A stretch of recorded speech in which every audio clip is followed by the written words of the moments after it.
I start this presentation looking at our mission statement because it's the basis for all of our work that we do in everything, not just in terms of how we're working with marginalized minority student populations and racism, equity, and diversity, and the steps that we take to mitigate those concerns. We come out of the pandemic and we come out of this work realizing that a focus for this district as we continue to strive to meet this mission statement and fulfill its ideals is around both equity for our kids and personalization for our students. How do we personalize our program and our offerings for every single student? And so that's the crux of a lot of our conversation and a lot of our examination in this area and in all areas. In that, we have a few realizations. As we think about this work, we know that we are not fulfilling our mission for each student when we're not seeing them for what and who they are. And that gets to all kinds of blindness that we might have for students. If we're not seeing a Black student as a Black student, if we're not seeing an LGBTQ plus student as a LGBTQ plus student, we're missing a large portion of who they are, what they need from us, and what they want from their experience here. All of these things that are part of their makeup are relevant to our work with them. We also know that the efforts that we have in this area transcends some really simplistic notions of our work and the work that schools do. And the simplistically and improperly applied labels around that work. And I need to share some thoughts about some of that, about some of the things that I've heard along the way here and some of the labels that we've had to answer in some of this work. So if we look at these top two here, I've heard a lot about critical race theory, and I have to tell you that the district doesn't subscribe to any theory. The district implements the New Jersey Student Learning Standards as they're given to us through all the mandates that we have from the state of New Jersey. And there is no theory. I know all about critical race theory, but it's a lot more complicated than just simply saying that a school teaches or otherwise subscribes to it. It's not something that drives our work. I've also heard that what we're doing in terms of addressing racism, equity, and diversity is un-American. And I studied history in college, taught it for many years, and am sort of thoroughly confused by the verdict that anything that we would do to support one another is un-American. This is not a nation where individuals out of their own efforts without the help of others, our history is full of people giving each other help and support and lifting their neighbors. That is what we do in schools. It's at the very basis of our profession and the philosophies that are uniquely American philosophies at the basis of our profession. The two on the bottom, I sort of have the most reaction to. This board has been told that this work is out of control and threatened with expensive legal proceedings because it needs to get this work under control. It needs to get me under control. All I think of, again, as a student of history is all of the allies of inclusion and diversity work throughout this country's history who heard the same thing about them. And this is, this has been said before. 1961, 2021, we're hearing the same sorts of things.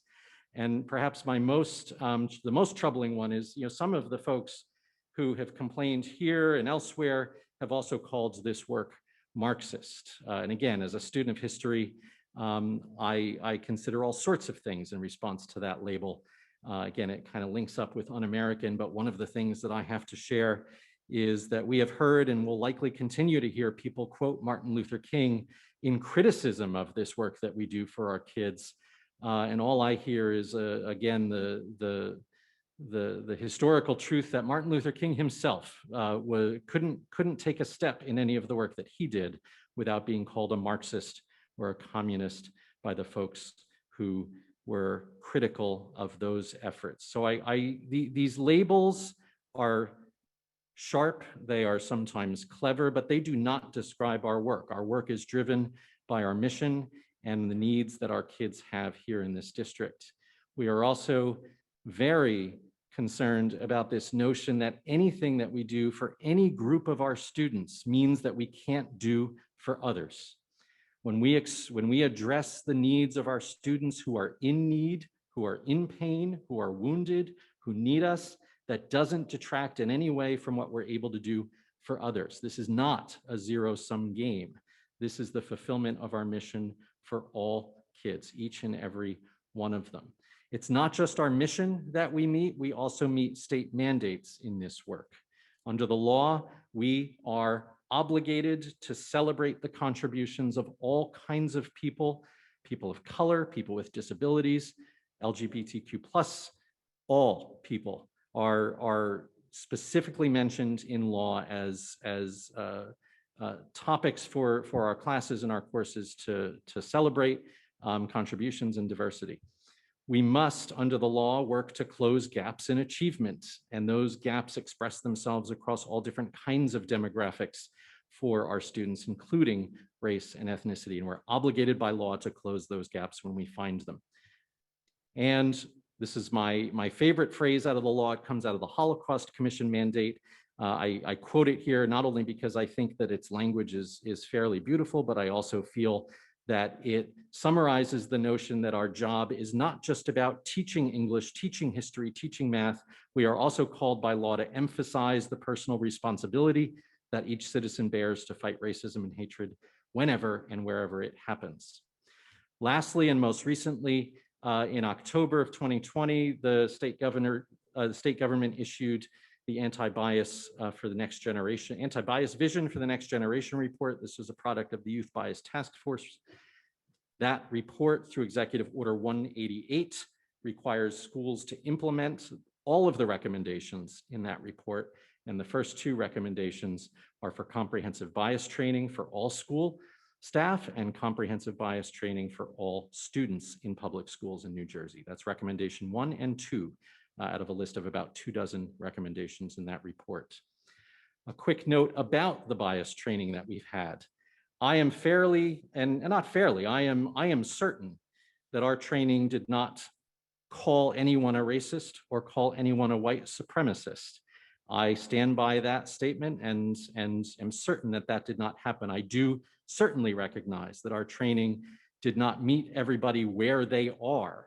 And the feedback that we got on our training, and the vast majority of which that feedback was positive, incidentally, the feedback that we got on our training indicates a need for our staff to have smaller scale conversations to determine how this information about their work with our kids and seeing our kids for all that they are can become more practical for our operations here in the district. We do this work and this training for kids.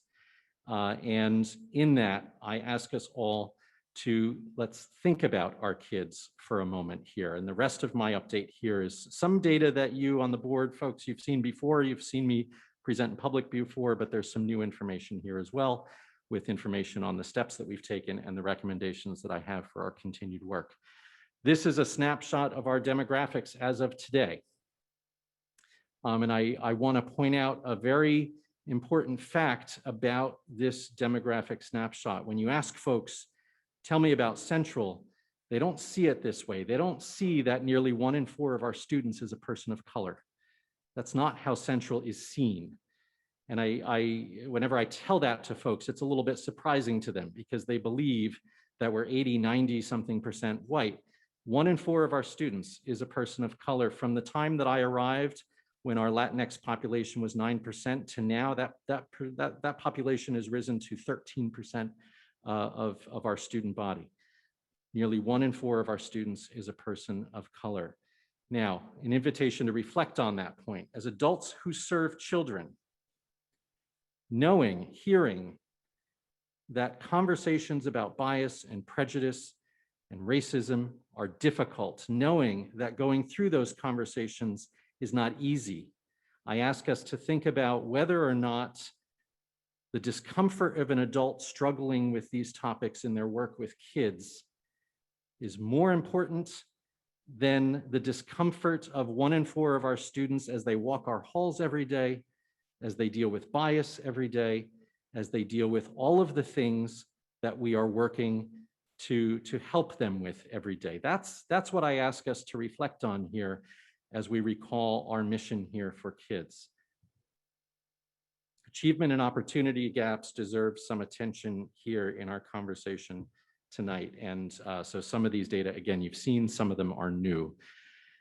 We look at the 2019-20 school year. This goes back to September. This school year is a little bit of an odd kind of expression of some data. So we go back to 2019-20 for some benchmark data. What we have here is a measure of proportionality of students in different groups across our most compelling programs. So what you're seeing here is what the population of each of our racial and ethnic groups was in 2019-20, and what population they represent in our honors, our AP, and our specialized courses. And so the disproportionality to point out here is with our Black and our Latinx students, where in the beginning of 2019-20, our Black students were 2.8% of our population.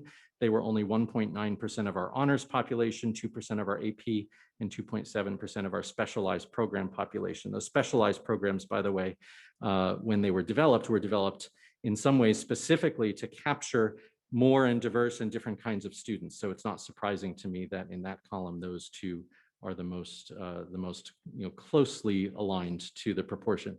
Latinx students, 11.8% of our population then, but only 8.6, 6.7, and 10% of those students in those compelling programs. So disproportionalities need to be corrected here in order to say that we are achieving our mission and providing opportunity for each of our students. We need to understand why this is happening, and we need to work to correct it. We've shared this before. This is the results of last year's sort of snapshot of grades during the pandemic closure. So from March 13th to June 3rd, we saw various degrees of grade slippage as a result of all that we were dealing with, all of us were dealing with in the spring. And we see disproportionalities and inequities here as well. Our Black and our Latinx students, their grades slipped on average more percentage points than other students in other groups. We see more recently our winter benchmark scores. We have an online benchmark testing system here in the district that we've utilized to a much higher degree this year. And on average, we see our Black and our Latinx students performing lower than their peers on our English language arts benchmarks and on our math benchmarks as well. These are achievement gaps that we need to take efforts to correct. Even more recently, we had to report to the state on the numbers of students who are performing below grade level. And we see here disproportionalities again. Black students, 3.2% of the population of our district, but 6.8, 6.2, and 5.5% higher percentages of the students who are below grade level in ELA, math, and science. Same thing with our Latinx students. These are gaps that we need to fix, and we need to spend specific effort on closing them. So department goals this year have been working at and must continue to work at closing those opportunity gaps by understanding where our practices for placement and leveling might be giving students different levels of access to our most compelling programs. And that's work with our K-8s as well, as we work with them to understand how placement might be setting some students back from others. And we also have to recognize that in this, our targeted supports have to understand and go to where the students need them.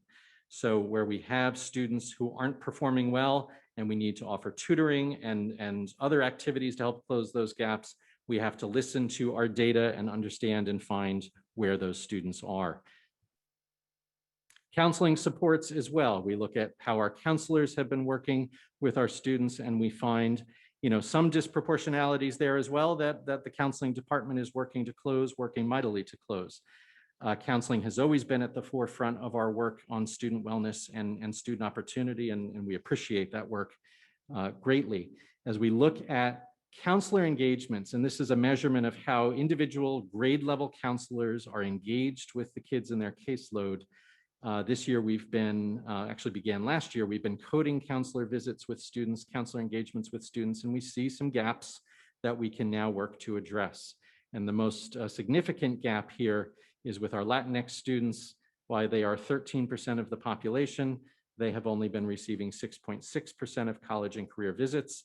That's a gap that we need to close and that we need to spend targeted effort and energy to close. Counseling is going to continue to work with Rutgers, trainers from Rutgers, to expand their understanding and ability to work with students who are suffering from race-based traumatic stress. And again, as we said with academic achievement scores, targeted supports in counseling also need to go to the students who are experiencing those gaps. So in short, what that means for counseling is more concerted effort at college and career counseling for our Latinx students, and thinking about where in their curriculum that can occur. Discipline against bias incidents. We've had bias incidents this year, some of them quite high profile. Some of that crystallizes this work, but it doesn't cause it. It doesn't serve as the reason for it, but it certainly focused that work this year. Now, when we look at Hibbs, and this is not a perfect measurement, but it's a measurement that we're starting to understand if we find any directionals. And I'll point out one troubling thing here. We look at Hibbs going back to 2016-17. And the first thing to note is that each of these years has a little bit of a different situation. And this year in particular, because of our situation, we've had fewer Hibbs than in previous years. It's been a different kind of year for a lot of reasons. But when you look at the trend of Hibbs, the thing that I want to point out here is the bars in gray here represent the Hibbs that are incidents of harassment, intimidation, and bullying allegations between students for reasons other than those that are connected to bias incidents. So we're not talking about race or religion. We're not talking about gender or gender expression or sexual orientation. These are Hibbs that we would label as bias incidents. We're talking about Hibbs against a student because making fun of another distinguishing characteristic like their hair or their stature or something along those lines. The point to make here is that as we look at the proportion of Hibbs over time, we're seeing the proportion of Hibbs that are linked to bias incidents increasing over the course of this time. So the proportion of Hibbs linked to bias incidents or linked to distinguishing characteristics that we could categorize as bias incidents that trend is increasing. This is troubling to us. This means that we're potentially seeing an increase in bias incident and energy behind bias incident between our students. Development of programs for students underneath the mandate from the Youth Bias Task Force report with collaboration of our partner K8s has to become a priority if we're going to combat any trends that we're seeing here. We also need to continue to work on our practices and protocols for responding to bias incidents. We have a new Board of Education policy, or a policy change rather, from earlier in the school year that elevates bias incidents to the top tier of discipline in our discipline code. We need to continue to fine-tune our practices so that we can fulfill our obligations under that policy. We also examine discipline for signs of bias. And this is, I don't know that I've shared this data in a board report before, but this is a concern that we have as well. When we look at tier 1 infractions, so level 1 or tier 1 infractions are the lowest level of infraction that we have here at Hunterdon Central. It's things like a cell phone violation or an ID violation, you don't have your student ID, that sort of thing. And what we see in these data that are troubling is, again, another disproportionality where over the course of these years, 17, 18, and 18, 19, our Black students and our Latinx students are experiencing, Black students, 5.4% of tier 1 infractions involve Black students and 16.5% of tier 1 infractions involve Latinx students. Those are higher proportions than those groups represented in our population at that time. So there's a disproportionality there where these students are having a higher interaction with our discipline code than the size of their population would suggest that they should. And so we need to think about why that is and what's going on there, and work toward more restorative and diversion approaches in our discipline code, because we are seeing students having more and more interactions through that disproportionality with our discipline code that leads to recidivism and an additional violation, and ultimately potentially tier 2, tier 3. We want to intercept that and offer students other kinds of more restorative discipline kinds of experiences so that we can stem anything there that might be growing as a result of interactions with our discipline code. We also need there to work with our K-8s to think about how students are coming into the school, what their discipline experiences were in their younger grades, and how we might be able to continue that conversation with our partners in our K-8 systems. Lastly, with our belonging here, we've this year the board has approved additional affinity groups for students. We've had a Black Student Union chartered this year, Latinx Alliance, Asian Students Alliance. These are all new clubs for us this year, but they join many clubs that have been in existence for a long time here at Central for students in marginalized and minority populations, including clubs for our LGBTQ+ and other students.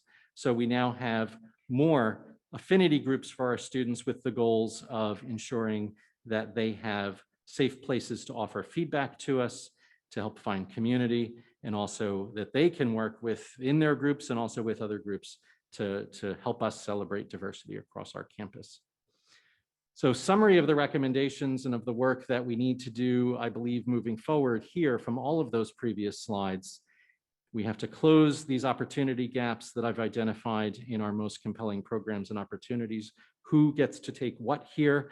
Where and when is that decided? And to what extent does that reach into the K-8s for work in partnership with them? Continue our efforts to close achievement gaps through personalized instruction and more culturally responsive education. We see achievement gaps here that cannot be left unaddressed. Continue those support efforts, including those in counseling and also the work that we do with our student affinity groups. In discipline, continue to develop restorative practices so that we can address any potential bias that might be exerting itself through our discipline code, and also continue to develop practices for responding to any bias incidents that occur. And then programming for students with articulation with our partner K-8s as a point of education to reduce the expression of bias throughout our student community. We also need to expand our understanding of who exactly we're talking about. Who are we missing? I've shared a lot about the data that we collect through the tools that the state of New Jersey requires us to use. So Black students, Latinx students, students of this ethnicity, that ethnicity, we need to do more to understand the experiences of other students. We don't, for example, and not that I would suggest we should or we can, but we don't collect data on the achievement of LGBTQ+ students, but we need to do more to understand their experience here so that we can answer the concerns that they have for comfort, opportunity, and growth here at Central. So who are we missing is a continued question that we ask as we go through all of this. And we end where we began on our mission statement here, understanding that this is a promise that we make to each of our students, and where we find disproportionalities, where we find gaps, where we find students who are not able to enjoy all that we're offering here, that's not a moment for us to step back and just let them find their way. That not only invites, but requires us to take extra action to ensure that we're fulfilling these promises for everyone. And we do not, again, we do not diminish our ability to offer all of this, all that we have in our mission statement to every student by focusing on those at any given time who need us the most.